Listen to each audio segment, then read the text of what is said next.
बहुत बहुत नमस्कार करेंगे आप सभी का। आपके साथ मैं व्रतिका पांडे। हमारा उत्तराखंड स्पेशल बुलेटिन देख रहे हैं। हमारा हरिद्वार की से खबर देख रहे हैं बुलेटिन में, जहां हरिद्वार से करीब 7 किलोमीटर दूर रानीपुर के जंगलों में स्थित सिद्ध पीठ सुरेश्वर देवी मंदिर में चैत्र नवरात्र के चौथे दिन मां कुष्मांडा की पूजा बड़े ही श्रद्धा भाव के साथ हुई है। सूरकूट पर्वत पर विराजित माता के दर्शन के लिए भक्त कठिन रास्ते पार कर पहुंचे हैं और मंदिर परिसर भक्ति और आस्था से रंगा हुआ नजर आया। भक्त विधि विधान से पूजा कर माता का आशीर्वाद ले रहे थे और मान्यता है कि मां कुष्मांडा की आराधना से सुख समृद्धि और उत्तम स्वास्थ्य मिलता है। मुख्य पुजारी कीर्ति वल्लभ तिवारी ने कहा है कि नवरात्रि में मां के स्वरूपों की पूजा से सभी मनोकामनाएं पूर्ण होती है। हरिद्वार से तनवीर अली की विशेष रिपोर्ट। नवरात्रों में विशेष महत्व होता है और 9 दिनों में माता की पूजा होती है और 9 दिनों में किसी ना किसी मंदिर में जाना चाहिए। तो जैसे हम जॉब वाले हैं, हमें जब छुट्टी मिलती है तो हम माता सुरेश्वरी देवी के दर्शन करने आए हैं। ऐसे किसी नेक्स्ट छुट्टी में हम मां मनसा देवी के दर्शन करेंगे। हरिद्वार में तो देवियों का वास है पहाड़ों पे, तो हमारे लिए नवरात्रे हिंदू धर्म में बहुत ज्यादा महत्व रखते हैं। नवरात्रों में पूजा का विशेष महत्व होता है। व्रत रखने चाहिए, माता की जोत जलानी चाहिए। माँ भगवती, माँ सरस्वती जो है आग कुष्मांडा स्वरूप में पूजी जाती हैं। इनका ध्यान किया जाता है कुष्मांडा का।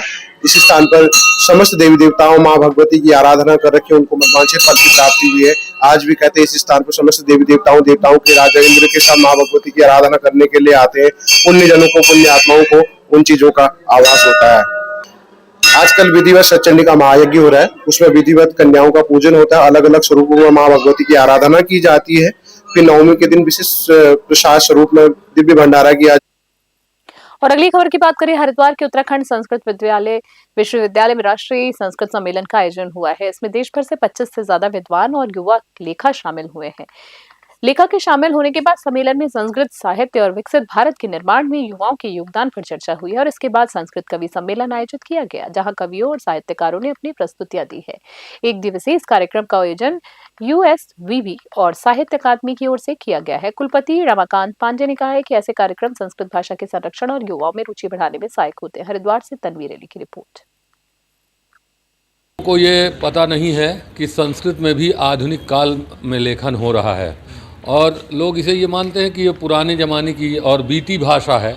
तो ये जो कार्यक्रम है ये प्रमाणित करने के लिए लिखा गया है कि आज का भी जो युवा है, जो संस्कृत पढ़ने वाला है, वो भी इसे लिख रहा है और जो हमारे प्राचीन मनीषी थे उन्होंने भी वो भी इसमें लिख रहे हैं। और इसमें उत्तर से दक्षिण और पूरब से पश्चिम से पूरे देश से लगभग 25 विद्वान जो है बाहरी सहभागिता कर रहे हैं। भी युवा जो संस्कृत लेखक हैं उनके लेखन पर विमर्श का कार्य चल रहा है। और अगली खबर की बात करें तो हल्द्वानी से देख रहे हैं। हल्द्वानी के मुखानी थाना क्षेत्र में मंदिर चोरी का आरोपी 24 घंटे के भीतर पुलिस के गिरफ्त कर लिया गया है। आरोपी एक शातिर हिस्ट्री शीटर है, जिस पर पहले से 10 मामलों में मुकदमे दर्ज हैं। इस बार उसने मंदिर से कीमती सामान चुराया था, जिसे पुलिस ने बरामद किया। पुलिस क्षेत्राधिकारी अमित कुमार सैनी ने कहा है कि चोरी की घटनाओं को रोकने के लिए रात्रि गश्त और चेकिंग बढ़ा दी गई है। पुलिस की तेज कार्रवाई के कारण इलाके में लोगों को सुरक्षा का भरोसा मिला है और मंदिरों के में भक्ति के माहौल को बनाए रखने की कोशिश की जा रही है। हरिद्वार से तनवीर अली की विशेष रिपोर्ट। जैसे कि आपने बताया कि चोरी की घटनाएं बढ़ी है, तो इसमें कुछ अधिकारियों के निर्देश के अनुसार कुछ एक्शन लिया गया है, जिसमें 11 बजे इस स्थानों को उनकी मॉनिटरिंग की जा रही है और चेकिंग की जा रही है। उसके बाद कि अनावश्यक जो रात को घूमते हैं संदिग्ध, तो उन पे कार्रवाई की जा रही है। उनको थाने चौकी में लाके अगर उनका वेरिफिकेशन नहीं है या उनके पास वैलिड रीजन नहीं है घूमने का, तो उस पर चेकिंग की जा रही है। जैसे कि आपने बताया कि जो 21 तारीख को एक चोरी की घटना हुई थी, उसमें जैसे ही मंदिर में चोरी की सूचना मिली है तो उसमें अभियोग पंजीकृत कर लिया गया था। नैनीताल से खबर देख रहे हैं। नैनीताल से करीब 15 किलोमीटर दूर कैची धाम बाबा नीम करोली महाराज के नाम से विश्व प्रसिद्ध श्रद्धालु की भारी भीड़ से भर गया है। हजारों भक्त दर्शन के लिए पहुंचे हैं। आप देख सकते हैं विजुअल में, जिससे भवाली अल्मोड़ा राष्ट्रीय राजमार्ग पर लंबा जाम लग गया। सड़क के दोनों ओर वाहनों की लंबी कतारें लगी रही और स्थानीय लोगों और पर्यटकों को कठिनाई का सामना तक करना पड़ा। मंदिर परिसर में भी दर्शन के लिए लंबी कतारें बनी रही। पुलिस और प्रशासन मौके पर मौजूद रहे और यातायात को सुचारू करने का प्रयास किया। प्रशासन ने श्रद्धालुओं से अपील की है कि भीड़ वाले समय में सावधानी रखें और यातायात नियमों का पालन जरूर करें।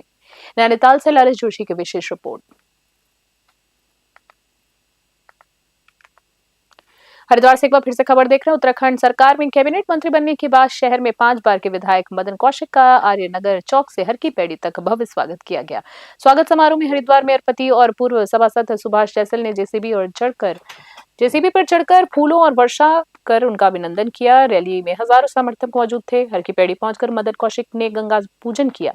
मीडिया से बातचीत में उन्होंने कहा, मैं हरिद्वार की जनता का हृदय से आभारी हूं। कैबिनेट में मिली जिम्मेदारी को पूरी निष्ठा से निभाऊंगा और प्रदेश के विकास को नई ऊंचाइयों तक ले जाऊंगा। हरिद्वार से तनवीर अली की विशेष रिपोर्ट।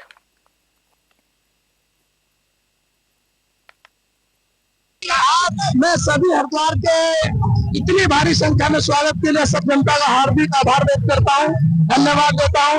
और जो ताकत और शक्ति, जो आशीर्वाद मुझे मिला है, निश्चित रूप से मैं सौभाग्यशाली हूँ। सभी लोग मिलकर ताकत के साथ राज्य के विकास को आगे बढ़ाएंगे। पूरे जो भी विकास की दृष्टि से बहुत आगे बढ़ाएंगे। डोईवाला से अगली खबर देख रहे हैं। जहां अंतर्राष्ट्रीय गुर्जर दिवस के अवसर पर बड़कोट रेंज में वन गुर्जरों द्वारा गोष्ठी का आयोजन किया गया है। इसमें गुर्जर समुदाय के समृद्ध संस्कृति, गौरवशाली इतिहास और शौर्य को याद किया गया। विजुअल में देख सकते हैं आप, जहां राष्ट्रीय अध्यक्ष कर्नल देव आनंद गुर्जर, उत्तराखंड प्रदेश अध्यक्ष मोहम्मद रफी सहित तमाम पदाधिकारी मौजूद थे।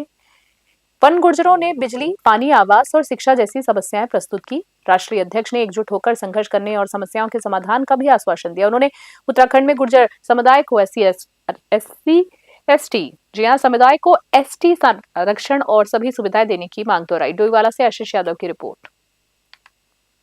आज जो हमारी चर्चाएं हुई, बहुत गुर्जर समाज के उपलब्धियों को लेकर के हुई। जम्मू कश्मीर में किस प्रकार से गुर्जर बकरवाल समुदाय ने देश की सुरक्षा में काम किया है, उसको लेकर के हुई। किस प्रकार से हिल काका जैसे ऑपरेशन के अंदर उन्होंने बलिदान दिए हैं। और उनसे प्रेरणा लेते हुए हमने भी कहा कि हम जिस प्रकार से एक चीज साफ निकल के आई, जो हमारे साथ दो नॉन गुर्जर जो हमारे साथी आज सभा में मौजूद थे, उन्होंने भी स्वीकार किया कि एक राष्ट्रभक्त कौम है, एक भोली भाली कौम है और इसकी दिक्कतों को हमें समाधान करना चाहिए। क्योंकि हम देख रहे हैं जंगल के अंदर खड़े हैं और जंगल में जिस प्रकार से ये गुर्जर बकरवाल समुदाय प्रताड़ित होता है फॉरेस्ट डिपार्टमेंट द्वारा और भारत सरकार द्वारा। गुर्जर दिवस मनाया गया गुर्जर बस्ती बड़कोट वन गुर्जर समुदाय के बीच में। हमारे बीच में कर्नल देवानंद जी पहुंचे हैं, जो इंटरनेशनल गुर्जर महासभा के राष्ट्रीय अध्यक्ष हैं, जो वन गुर्जर समुदाय की आवाज उठाते हैं। और आज हमने यहाँ पे निर्णय लिया है, जिस तरीके से वन गुर्जर समुदाय की जो समस्या है, जैसे पानी की समस्या है, स्वास्थ्य की, शिक्षा की समस्या है और तमाम जैसे बिजली नहीं है। आज जो हमारी चर्चाएं हुई, बहुत गुर्जर समाज के उपलब्धियों को लेकर के हुई। जम्मू कश्मीर में किस प्रकार से गुर्जर बकरवाल समुदाय। खास बुलेटिन में इतना ही। बने रहने स्टूडियो। फिलहाल के लिए नमस्कार, जय हिंद, जय भारत।